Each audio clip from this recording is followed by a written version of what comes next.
Ma Mission TV, le miroir du monde. Et le Congo devient un pays d'ouverture énorme pour que chacun, tout le monde soit congolais. Tout le monde peut être congolais. Tout le monde peut venir au Congo être congolais, vous dire que j'avais mon grand-père qui habitait ici, dans le village de tel. Que M. Fayoul nous dise, voilà, j'ai saisi le président de la République pour lui demander d'abroger ce décret et que ça fait plus de 30 jours le président ne me répond pas. Donc, conséquemment, le président est en train de violer la Constitution puisqu'il a le droit de répondre à ces Congolais-là dans les 30 jours. Mais marcher, pour que ça fasse quoi? D'ailleurs, vous oubliez que pour l'instant, ce sont nos frères congolais Banyamulenge.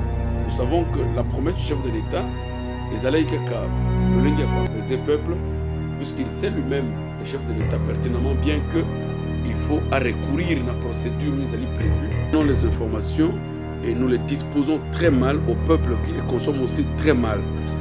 La situation n'est pas la question de Minembwe devenir commune. Les autres ont directement transformé que le Rwanda a récupéré une partie de terre de la RDC. Or, Minembwe, jusqu'à preuve du contraire, se trouve dans la carte de la RDC. Ce n'est pas la simple promesse du chef de l'État qui met fin. Et d'ailleurs, je le dis bien, ça n'était qu'une promesse, puisque le chef sait très bien qu'il ne peut pas, pour originaire de ce territoire, vous êtes congolais. C'est le droit. Donc, moi je pense que c'est un faux débat de prendre tout le temps en train de nous distraire sur cette notion de la nationalité. Il y a des questions essentielles de l'État qui doivent être traitées au préalable et discutées entre nous.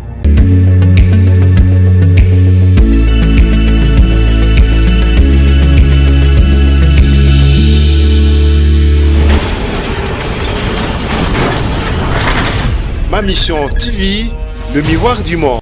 Eh bien, bonjour, mesdames et messieurs.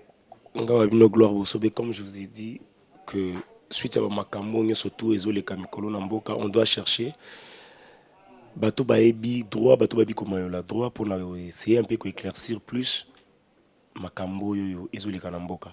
Qui est congolais et qui ne l'est pas? Qui a violé la Constitution? Qui n'a pas violé la Constitution? Procédure nini il faut que ça là pour abroger Mambuta Moussouya Minembwe. Alors c'est avec ça que nous allons essayer de parler. J'ai fait un effort, Nazulibino, un de grands, parmi ma maître à Kinshasa. Lui, c'est le maître Armal Okeka. C'est avec lui que nous allons essayer un peu de débattre sur ces sujets au Naouti Koloba Awawa. Mais il y aura beaucoup de surprises. Restez branchés avec nous. Je m'en vais directement pour Nakusolana. Et bonjour, maître. Bonjour. Ça fait des jours, maître. Nous sommes là. C'est vous qui ne voulez plus nous voir. Nous sommes là. Maître, il y a une préoccupation. Tiens un peu imbroglio ces derniers temps dans Congo. Qui est congolais et qui ne l'est pas? Selon Mibeko. Non, mais nous avons une loi. Enfin, nous avons la Constitution qui définit les Congolais. De ce côté-là, débat est sous-sauté puisque la loi fondamentale a déjà défini celui qui est congolais. Le Congolais, celui qui est de père ou de mère, et un Congolais, celui qui s'est retrouvé en RDC, dont ses ancêtres se sont retrouvés en RDC avant l'indépendance, donc depuis 1960. Et il y a aussi plusieurs façons d'acquisition de la nationalité congolaise. Donc, ceux qui peuvent acquérir par voie de droit, ils sont là aussi. Donc, les Congolais sont là par plusieurs procédures prévues par la loi. Moutaroko Congolais. Soit par acquisition, par procédure, par naturalisation, par plusieurs voies. On peut devenir Congolais par plusieurs voies, telles qu'elles sont définies par la loi de la nationalité. Banyamulenge tokiko classé ba on ndenge nini parce que yango ne mutuzo sala moi débat ba misusu ba lobi Banyamulenge ba congolais te ba misusu ba lobi Banyamulenge ba za ba congolais to éviter vraiment na ciel makama mibeko. Ce n'est pas la morphologie de quelqu'un qui lui fait congolais ou ce n'est pas la morphologie qui fait que quelqu'un ne soit pas congolais. C'est le droit qui fait que quelqu'un soit congolais. Même nous, si nous disons aujourd'hui congolais, ce n'est pas parce qu'on a une morphologie différente de tous que nous sommes automatiquement congolais. C'est la loi, c'est le droit qui nous a rendus congolais en nous disant que non, vous qui êtes de père, qui êtes originaire de ce territoire, vous êtes congolais. C'est le droit. Donc, moi, je pense que c'est un faux débat de prendre tout le temps en train de nous distraire sur cette notion de la nationalité. Il y a des questions essentielles de l'État qui doivent être traitées au préalable et discutées entre nous, que de prendre le problème de nationalité comme si c'était un problème grave. Dans d'autres États, les États évoluent sans plutôt prendre même 20 minutes et discuter de la nationalité. Même 20 minutes, on ne peut pas discuter de la nationalité. Tout le monde peut acquérir une nationalité si on trouve qu'il y a un avantage, il y a un intérêt, que l'État peut exploiter par qui que ce soit. L'État peut dire, voilà, on le considère comme tel. Parce que nous avons besoin d'un génie, nous avons besoin d'exploiter les intelligences. Et pourquoi devons-nous nous cantonner sur un débat de nationalité pour autant que cette nationalité ne nous profite à rien et nous profitons de rien de cela. Donc voilà, moi je pense que les Banyamulenge se sont retrouvés dans ce territoire très bien longtemps et que si l'État congolais trouve que c'est une occasion de profiter de ces Banyamulenge pour qu'ils deviennent congolais au droit, par le droit, ce n'est pas par la reconnaissance populaire ou par des rumeurs, c'est le droit qui confère cette qualité. Et si le droit leur confère la qualité de Congolais, je ne vois pas comment nous allons contester cette nationalité ou ce droit à Banyamulenge d'être Congolais. Je ne vois pas. Maître, likambo yezo tia mwa mbutu mbutu, bato mususu balobi Robert Roa azana raison. Ye asalaki kaka oyoyo ezalaki déjà. Bato mususu balobi te président déjà assis à pesaki ndingisaki makambo wana ba vandisa ngo kimia basala ngo lisusu te. Motuna na biso ezali soki likambo déjà se salami net ya minembe wana pona ko boma yango ezosenga nini? Est-ce que maloba kaka et suffire pona ko boma yango to ezape na ba procédure mususu il faut balanda? Non, moi je dis, je n'entre pas dans le débat et à Koloba, nani alobi solo, bien nani alobi lokuta entre Azarias Rouberois, qui est le ministre de la décentralisation et le président de la République. Non, je n'entre pas, parce que je ne suis pas établi à ce sens, juge et à Bakonzi Mboka. Mais néanmoins, nous prenons acte, comme tous les Congolais, qui fouillent dans les réseaux sociaux et dans les journaux, les informations diffusées jour et nuit, entre autres, le contraste qu'il y a entre les déclarations des autorités congolaises. Okay? Alors, qu'à cela ne tienne, la situation de Minembwe n'a pas été la seule situation retenue dans le décret de 2013. Il y a eu plus d'autres communes qui ont été créées par ce décret-là. Et si la situation de Minembwe est en train de créer des problèmes, est très mal avalée dans la population, la première des choses, c'est la mauvaise information diffusée dans les réseaux sociaux et dans les médias de la ville, qui pensent que nous prenons les informations et nous les disposons très mal au peuple qui les consomme aussi très mal. La situation n'est pas la question de Minembwe devenir commune. Les autres ont directement transformé, que le Rwanda a récupéré une partie de terre de la RDC. Or, Minembwe, jusqu'à preuve du contraire, se trouve dans la carte de la RDC. Ça, c'est évident. Alors, ça, de deux, il ne faudrait pas qu'on évite une exploitation ou une entrée officielle, que de faire toujours une entrée camouflée par le Rwanda. Le Rwanda, ces frontières de la RDC ont toujours été exploitées par le Rwanda. Que les gens refusent ou pas. Mais si aujourd'hui on voudrait dire que voilà, peut-être c'est ce qui fait obstacle du coin, on peut peut-être essayer comment rendre l'exploitation officielle. S'ils veulent réellement venir exploiter, que l'administrateur du territoire de Minembwe s'en charge de la chose. Pourquoi l'on peut interdire les points qui peuvent nous être utiles pour l'exploitation et pour le souci de la paix dans le coin de la République. Donc moi je pense que ce dossier, c'est un dossier qui va très mal. Alors qu'est-ce qui peut mettre fin? Ce n'est pas la simple promesse du chef de l'État qui met fin. Et d'ailleurs, je le dis bien, ça n'était qu'une promesse, parce que le chef sait très bien qu'il ne peut pas annuler le décret. Le décret ne peut être annulé que par une décision judiciaire. Et pour que ça soit annulé, il faudrait qu'il y ait un contentieux. Il faut un contentieux. Et qui parle de contentieux parle de l'intérêt. La personne qui va saisir les cours et tribunaux ou le Conseil d'État doit justifier de l'intérêt. Tu viens saisir le Conseil d'État, tu as intérêt qu'on annule ce décret. Si ce décret demeure, quel est le préjudice que ça te cause? Alors maintenant, quel est le contentieux réel dans ce décret? Il n'y a pas encore un contentieux jusqu'aujourd'hui. Donc, nous savons que la promesse du chef de l'État, le lingue a pesé peuple, puisqu'il sait lui-même, le chef de l'État, pertinemment bien qu'il faut recourir à la procédure où ils allaient prévue pour anéantir le décret. Entre autres, l'annuler ou l'abroger.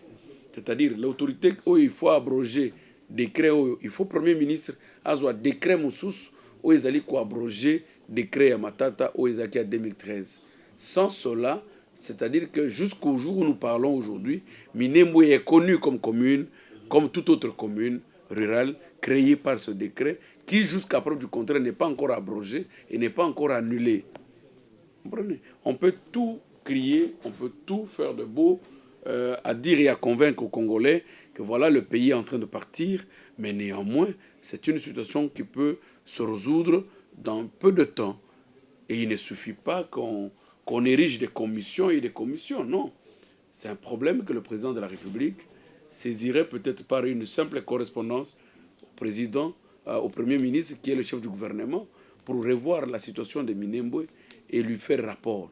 Revoir les dispositions et entrer à cela, puisqu'il y a une mauvaise consommation dans l'opinion, dans le peuple.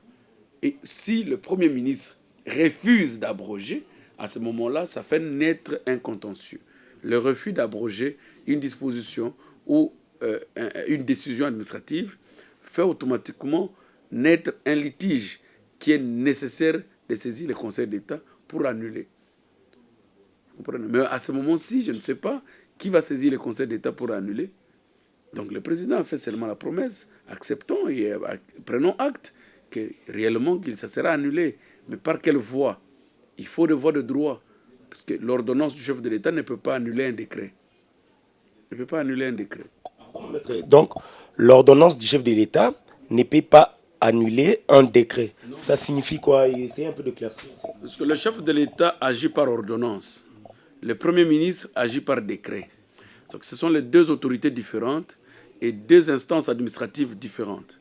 Donc, les actes administratifs ne sont annulés que par l'autorité d'édiction. C'est-à-dire l'autorité qui édicte l'acte administratif est la seule compétente à l'annuler ou à l'abroger. Je parle d'abroger. Voilà. C'est ça l'annulation dans le cadre administratif. Mais l'annulation est beaucoup plus judiciaire. Vous comprenez? C'est ce que je dis, que l'ordonnance du chef de l'État, l'ordonnance qui est l'expression du chef de l'État, ne peut pas annuler le décret, parce que le décret n'émane pas du chef de l'État. Le décret émane du Premier ministre, qui est le chef du gouvernement. Et président de la République, c'est une institution à part, qui n'est pas l'institution gouvernementale. Voilà pourquoi il faudrait que les gens comprennent par là que le chef sera dans l'obligation d'attendre ou de soumettre une on l'appelle ça, consultation préalable à l'autorité d'édiction des actes administratifs pour abrogation. Donc quand il le fera et que M. Ilunkamba refuse d'abroger, à ce moment-là, le président capture ce litige et saisit les juges compétents pour annulation. Je crois que non, avant que je puisse aller dans une autre question, et pour les gens qui disent que non, la parole du chef de l'État suffit pour être une loi. Non, non, nulle part, il n'y a pas une disposition. Parce que nous sommes partis d'un état de fait de prince, où Mobutu avait son MPR, quand il parlait quelque chose, ça coulait à l'autorité de la chose dite. Hein? Alors maintenant, là, aujourd'hui, ce n'est plus le cas, puisque les compétences sont d'attribution, et quand nous nous soumettons au principe de la démocratie, c'est le respect des limitations de pouvoir. Et le respect des limitations de pouvoir, c'est là où s'assoient en fait les différentes compétences attribuées à chaque pouvoir. Vous comprenez? Le pouvoir exécutif a ses prérogatives, et au sein du pouvoir exécutif, nous avons le gouvernement. Le président de la République, c'est une institution à part qui est protégée d'une façon autre que le chef du gouvernement. Donc, les paroles du président ne peuvent pas être considérées à une loi. Sinon, le président aurait dit que j'annule. Mais il n'a pas dit qu'il annule. Il a promis l'annulation. Quand il promet l'annulation, il ne veut pas dire qu'il a annulé. Si ses propos étaient une loi, il annulerait immédiatement à Goma. Mais il n'a pas annulé. Il a promis l'annulation. Maître, j'aimerais que, comme j'avais demandé, qu'on puisse être un peu bilingue, j'aimerais vraiment que nous, Namwa Moukoussi, au Limboulaka, parti wana otouti kolyoka, que présidence na premier ministre na institution gouvernementale où il y a un premier ministre il boke senini les entre bango o ekoiko sala pona ko annuler iloko wana na mwa mukuse et na lingala vraiment kozalama mala pour la te nalobi que président de la république alobaka azwaka ba décision na ye na anomaka batu na ye par voie ya ordonnance. Premier ministre a lobelaka peuple par écrit soka lingazwa décision eza par voie ya décret et que ba acte oyo mibale eza ba acte oyo ezali kobima na pouvoir ya mutu moko na moko ekeseni ekoki kobomana te, c'est-à-dire ordonnance ekoki koboma décret te, décret pe ekoki koboma ordonnance te.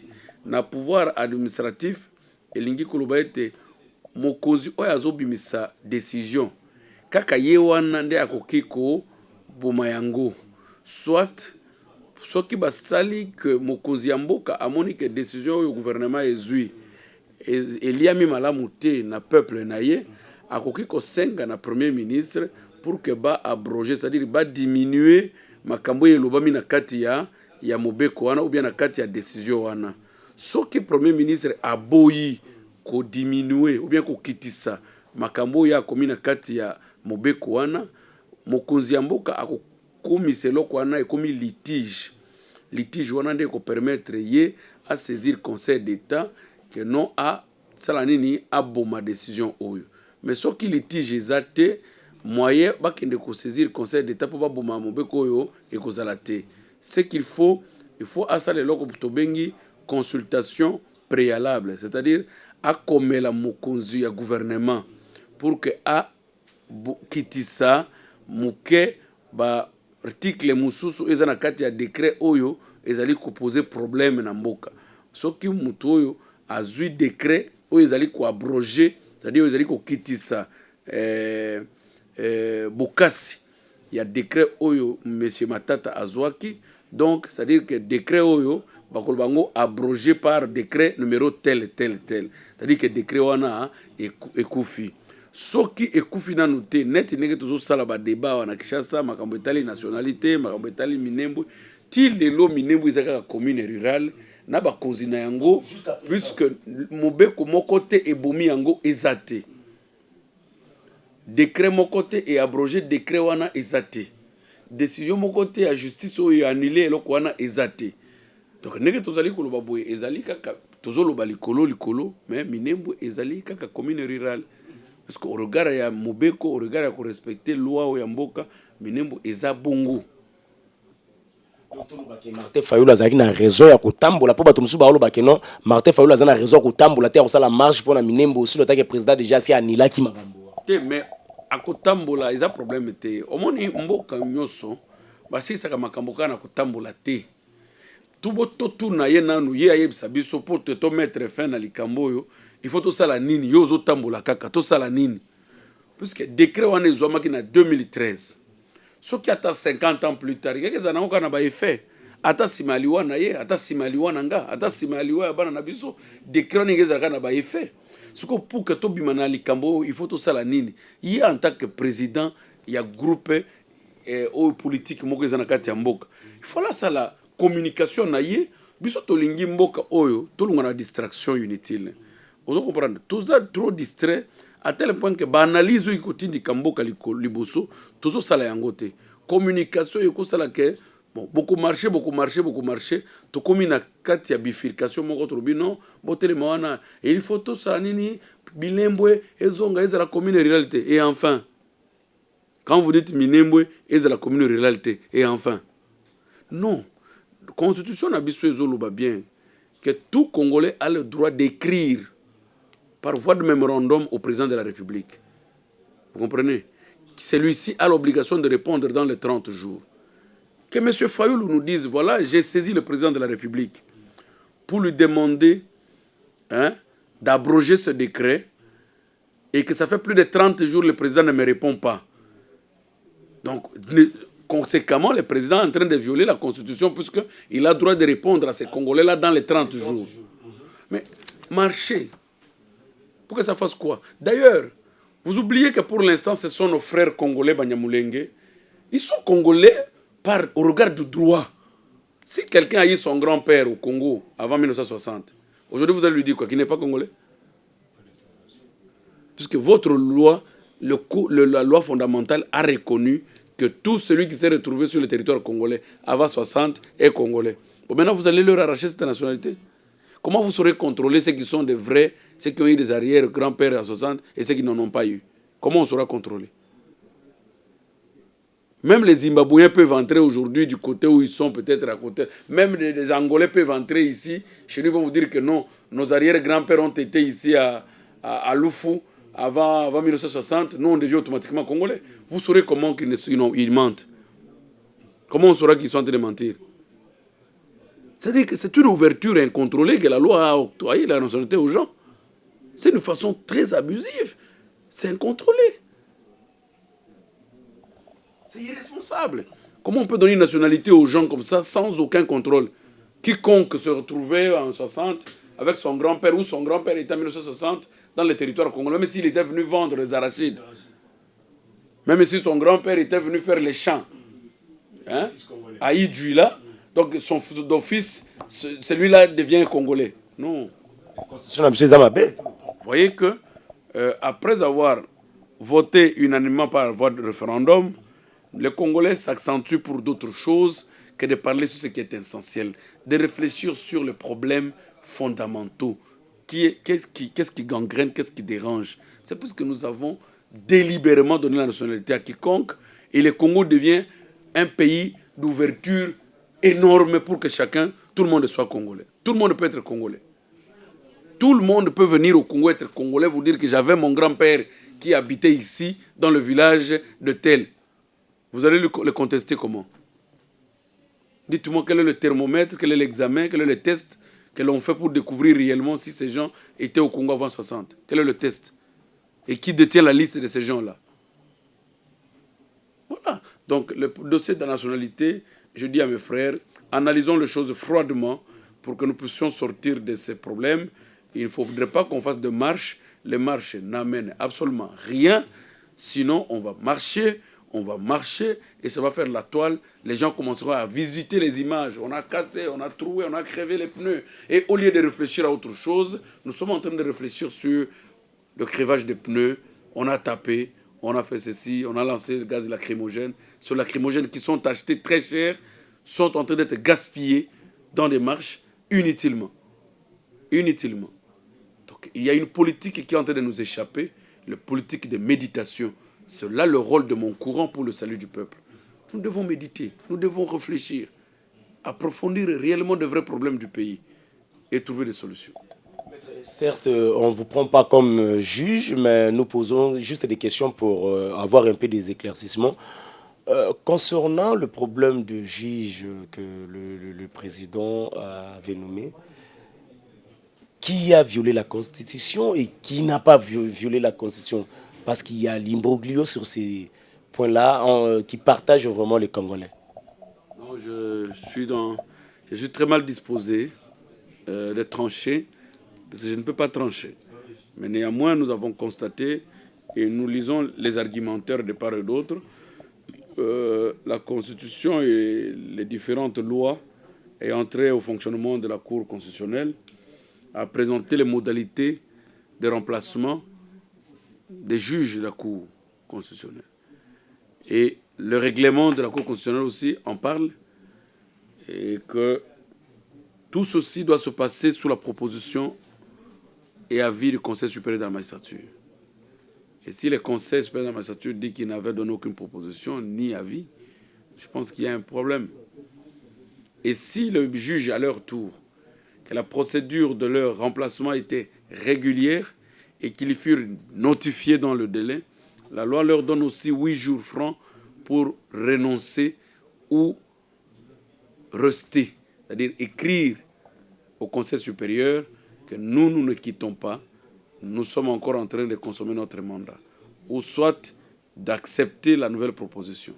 Voilà, alors c'est à ce niveau-là que ça réside un peu le problème, que moi je suis à défaut de trancher sur ce problème pour l'instant, sinon nous attendons le moment venu pour dire un mot. Mais néanmoins, que je sache, le chef n'a pas agi sous intuition ou sous sentiment personnel.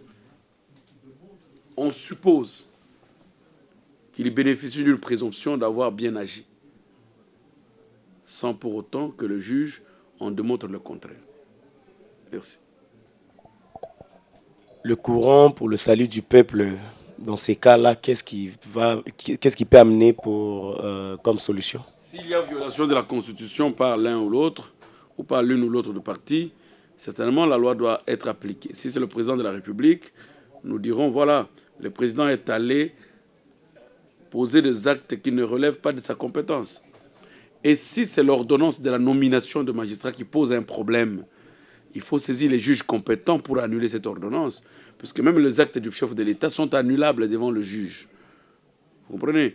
Donc si c'est au niveau de l'ordonnance que se pose un problème, quand il y a violation de la Constitution constatée dans un acte administratif, le président de la République n'entache pas sa responsabilité pénale.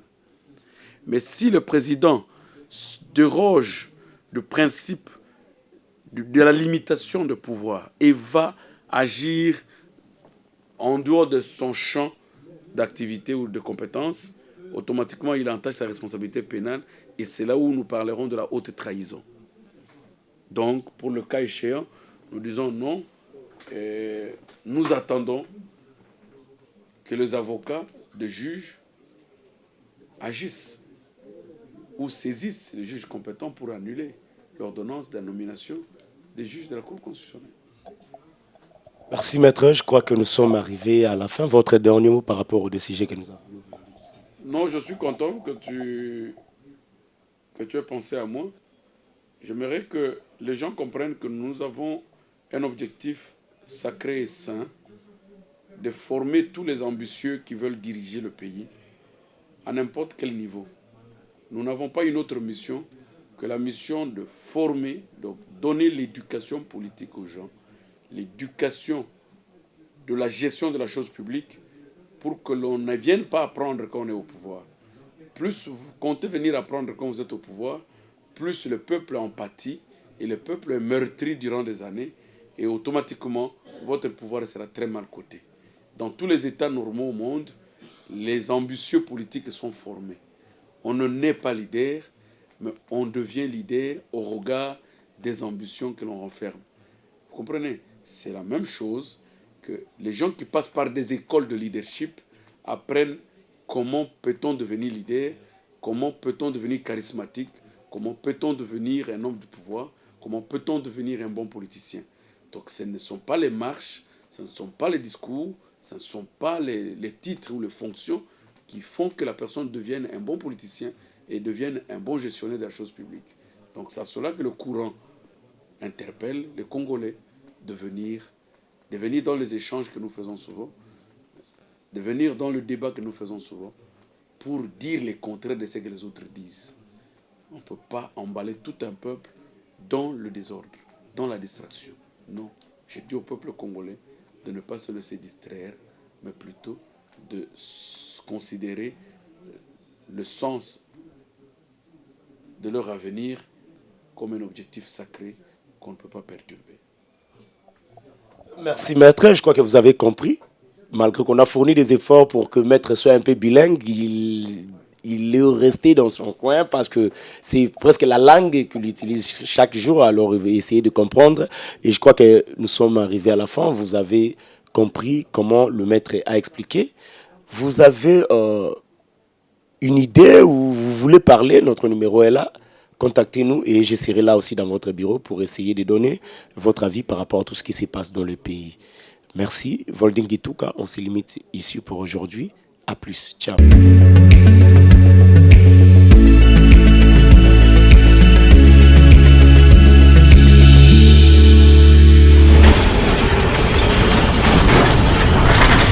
Ma mission TV, le miroir du monde.